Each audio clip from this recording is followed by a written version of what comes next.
پراجا صاحب، لاہور میں تو اسموگ چھائی ہوئی ہے، شہر اقتدار کا موسم کیسا ہے؟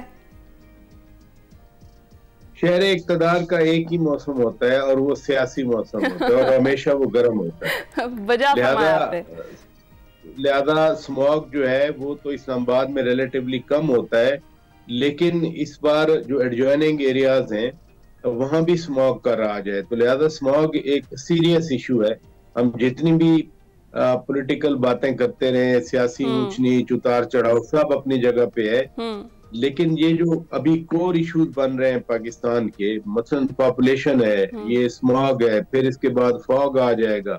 اگر پاکستان 24 گھنٹے میں صرف 5 گھنٹے ہمیں کھلا ملے جب فوگ کا سیزن ہوتا ہے، کیونکہ اس کے بعد موومنٹ نہیں ہو سکتی، تو میرا خیال ہے وہ بہت بڑے پرابلمز ہیں کلائمیٹ ایشوز کے، کلائمیٹ سیکیورٹی کی ابھی تو بات ہے، تو یہ ایڈریس کرنا چاہیے ہمارے جو ارباب اختیار لوگ ہیں۔ بالکل درست بات آپ نے کی۔ پراج صاحب، تھوڑا سا اسلام آباد سے آگے چلتے ہیں، آزاد کشمیر سب سے پہلے بات کر لیتے ہیں۔ تبدیلی آ چکی ہے وہاں پر، ایک تو اس تبدیلی کو آپ کیسے دیکھتے ہیں، کیا کامنٹ کریں گے، اور کون سے ایسے ایشوز ہیں جن پر آپ کو لگتا ہے کہ فیصل راٹھور کو چیلنجز کا سامنا کرنا پڑے گا؟ دیکھیے، پہلی بات تو یہ ہے کہ فیصل راٹھور بالکل ہی نو بھارت نہیں ہے سیاست میں۔ ان کے والد محترم سردار ممتاز راٹھور صاحب خود بھی پرائم منسٹر رہے ہیں، یہ خود وزیر رہے ہیں، اور جب ان کے والد صاحب پرائم منسٹر تھے تو اسی طرح ہی سیاست، ہماری سیاست ایک ہی ڈگر پہ چلتی ہے کہ ادھر مرکز میں حکومت چینج ہوئی پیپلز پارٹی کی تو ان کو بھی اٹھا کے یہاں لایا گیا اور بند کر دیا گیا اور حکومت ان کی تبدیل کر دی گئی۔ تو یہ فیصل راٹھور صاحب نے خود اپنی آنکھوں سے دیکھا ہوگا، اپنے جذبات احساسات پہ کیا گزرتی ہوگی ایز اے سن جب ان کے والد کی حکومت چلی گئی۔ لیکن کل سے ایک اور بھی ڈسکشن چل رہی ہے کہ جی پیپلز پارٹی نے کیوں 8 مہینے کی حکومت لی، یا پھر کیا وجہ سے حکومت کیوں چینج ہوئی۔ سیاسی جماعتوں کا مقصد اقتدار لینا ہوتا ہے، اور یہ کوئی نیگیٹو چیز نہیں ہے۔ آپ جتنی اسٹرگل کرتے ہیں، آپ اقتدار میں آ کر اپنے منشور پر عمل کر کے اپنے جو کانسٹیچوئنٹس ہیں یا پاپولیشن ایٹ لارج ہے ان کے لیے اپنی پالیسیز کو وضع کرتے ہیں، یہی ہر سیاسی جماعت کا ایمبیشن ہے، اور پیپلز پارٹی نے بھی یہی کیا۔ لیکن اس میں میرا خیال ہے سب سے اہم چیز جو جوائنٹ ایکشن کمیٹی تھی، آپ نے دیکھا 1 مہینہ پہلے کیا صورتحال تھی آزاد کشمیر کی۔ آزاد کشمیر جیسے حساس علاقے میں، حساس خطے میں، حساس جگہ پہ، حساس ریاست میں یہ سب کچھ نہیں ہونا چاہیے تھا جو 1 مہینے پہلے ہم نے دیکھا۔ پولیس والوں کو سرے عام گولیاں ماری گئیں، اتنا تشدد تھا، وائلنس تھا۔ تو جوائنٹ ایکشن کمیٹی کے ساتھ جب مذاکرات ہوئے، مرکز سے وزراء بھی گئے اور پیپلز پارٹی کے راجہ پرویز اشرف صاحب اور قمر زمان قاہرہ صاحب اور دیگر گئے۔ جوائنٹ ایکشن کمیٹی کے ساتھ جو معاملات طے پائے تھے، جن نکات پر اتفاق ہوا تھا، وہ مرکز کی حکومت یعنی نون لیگ کی طرف سے بھی تھا اور پیپلز پارٹی کی طرف سے بھی تھا۔ یا تو وہ رہنے دیا جاتا، اگر انوار الحق چودھری صاحب وزیر اعظم کنٹینیو کرنا چاہتے تھے تو وہ رہنے دیا جاتا، پھر جوائنٹ ایکشن کمیٹی جانتی، آزاد کشمیر کی پولیس جانتی، اور پھر وہی اگلی سین جو سکرینز پہ آ رہے تھے وہ کنٹینیو کرتے۔ لیکن میں پھر کہوں گا کہ آزاد کشمیر جیسے خطے میں وہ صورتحال نہیں بننی چاہیے تھی۔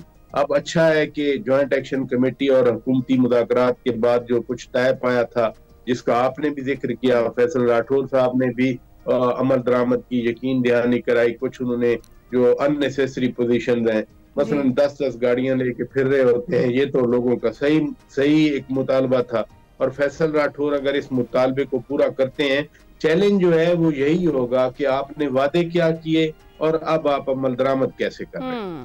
اچھا، تو پراجا صاحب، نون لیگ کی طرف سے بھی تو کہا جا رہا تھا، ارلی الیکشن کے حوالے سے ایک مطالبہ کیا جا رہا تھا، وہ واقعی پورا ہو پائے گا یا پھر ایک سٹنٹ تھا، اسے سٹنٹ کہیں ہم، سیاسی سٹنٹ تھا؟ میں نے ابھی آپ کو سردار ممتاز راٹھور مرحوم کی ایگزامپل دی کہ ان کی حکومت توڑی گئی اور پھر الیکشن آ گئے، لیکن پاکستان میں 2002 کی اسمبلی کے بعد ہم نے یہ ایک چیز دیکھی ہے جو کہ بہت اچھی ہے، وہ یہ ہے کہ اسمبلی کی مدت پوری ہو رہی ہے، حکومتیں تبدیل ہوتی رہی ہیں، مثلا 2002 سے 2007 تک اسمبلی جو تھی مدت تو کمپلیٹ ہوئی لیکن 3 وزرائے اعظم آئے. پھر 2008 سے 13 تک اسمبلی نے پیپلز پارٹی کی اسمبلی نے مدت پوری کی, 2 وزرائے اعظم آئے. اسی طرح سے پھر 2013 سے 18 تک میاں نواز شریف صاحب آئے, پھر شاہد خاقان عباسی صاحب آئے.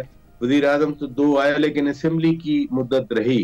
یہ جو پی ٹی آئی کی اسمبلی تھی, خان صاحب چلے گئے, پی ڈی ایم کی حکومت آ گئی, اسمبلی وہی کنٹینیو کرتی رہی, وزیر اعظم تبدیل ہوئے. تو آزاد کشمیر میں بھی آن دا پیرلل ایگزیکٹلی ہم نے یہی پیٹرن دیکھا کہ الیکشن کے بعد اسمبلی کی مدت پوری ہوتی گئی. ابھی تو یہ 4تھے وزیر اعظم اس اسمبلی میں, اسمبلی از انٹیکٹ. مثلا قیوم نیازی صاحب ہٹے کیونکہ اگین دی ٹریڈیشن ہے کہ اسلام آباد میں جو حکومت ہوگی اسی طرح کی حکومت پھر آزاد کشمیر میں ہوگی. تو جیسے خان صاحب کی حکومت گئی 2022 میں, 21 میں یہ الیکشن ہوئے تھے آزاد کشمیر کے, 22 میں جیسے گئی قیوم نیازی صاحب ہٹ گئے, سردار تنویر الیاس کو وہی لوگ لے کے آئے خود ہی, لیکن ان کے خلاف عدالت کا فیصلہ آ گیا, ان کو ہٹنا پڑا.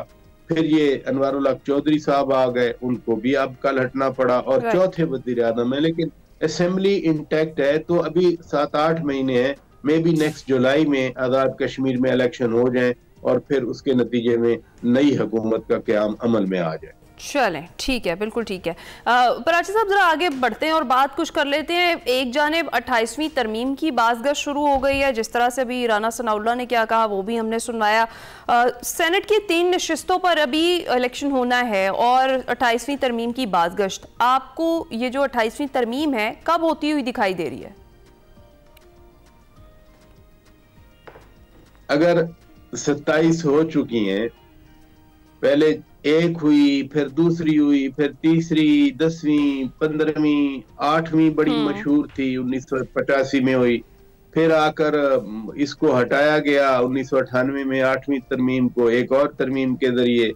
پھر وہ 12ویں ترمیم ایک آئی تھی, وہ آدھی رہ گئی کیونکہ اس سے اسمبلی سے پاس ہوئی, سینٹ سے رہ گئی, سینٹ میں پیش ہی نہ ہو سکی. پھر اس کے بعد 17ویں ترمیم آئی جس نے جنرل پرویز مشرف کے تمام اقدامات کو انڈیمنیفائی کیا.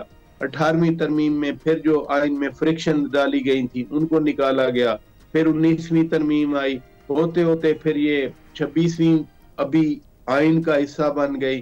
اس کے بعد 27ویں آ گئی, وہ بھی آئین کا حصہ بن گئی. تو 28ویں کو آپ اور میں کیسے روک سکتے ہیں, یا کوئی کیسے روک سکتا ہے؟ جب 27 ہو چکی ہیں تو 28ویں بھی آئے گی. نہیں روک نہیں سکتے, لیکن یہ پوچھنا چاہ رہی ہوں کہ کب تک ہو جائے گی, اور خاص طور پر کون سی چیزیں ہیں جن پر اتفاق رائے ہو سکتا ہے؟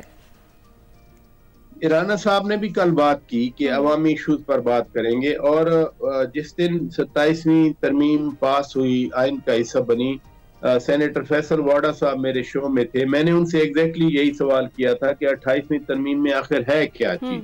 تو انہوں نے بھی کہا تھا کہ سرٹن جو عوامی ایشوز ہیں وہ اس میں شامل ہوں گے. تو لہذا keeping in mind the statement made by Rana Sanawullah the other day اور statement made by Senator Faisal واڈا صاحب, تو it means کہ اسی ڈائریکشن میں کام ہو رہا ہے. جہاں تک یہ بات ہے نا کہ کب ہوگی, سن رہے ہیں کہ جلدی ہو جائے گی. اچھا ٹھیک ہے جی. اچھا جاتے جاتے ایک اور بڑی میجر ڈیولپمنٹ تھی, ایک بہت بڑا فیصلہ آیا ہے, اس کے اوپر بات کر لیتے ہیں. پراچی صاحب, جو انسانیت کے خلاف جرائم پر بنگلہ دیشی عدالت نے شیخ حسینہ واجد کو سزائے موت کا جو فیصلہ سنایا, اور پھر بنگلہ دیش نے اب مطالبہ کیا ہے بھارت سے کہ شیخ حسینہ واجد کو بنگلہ دیش کے حوالے کیا جائے. تو کیا آپ کو لگتا ہے کہ بھارت کر دے گا بنگلہ دیش کے حوالے ان کو؟ عجیب اتفاق ہے, یہ 2014 میں شیخ حسینہ واجد کی ہی حکومت تھی, وہی پرائم منسٹر تھی, انہوں نے یہ فیصلہ کیا تھا, اور اسی فیصلے کے نتیجے میں یہ معاہدہ کیا ایکسٹریڈیشن ٹریٹی والا, وہ کسی اور کو ٹارگٹ کرنا چاہ رہی تھی. تو اب آپ دیکھ لیں کہ اسے جو بھی اب رنگ دیا جائے, جو بھی بات کی جائے, کہ what comes around that goes around, what goes around that comes around, کہ وہی ان کے گلے میں پڑ گیا کہ آج بھارت سے ایکسٹریڈیشن ٹریٹی اسی کے تحت جو خود شیخ حسینہ واجد نے سائن کی تھی, بنگلہ دیش کی انتظامیہ, عبوری انتظامیہ ان کی حوالگی کی بات کر رہی ہے. لگتا نہیں ہے کہ انڈیا حوالے کرے ان کو, کیونکہ عوامی لیگ شیخ حسینہ واجد ہوں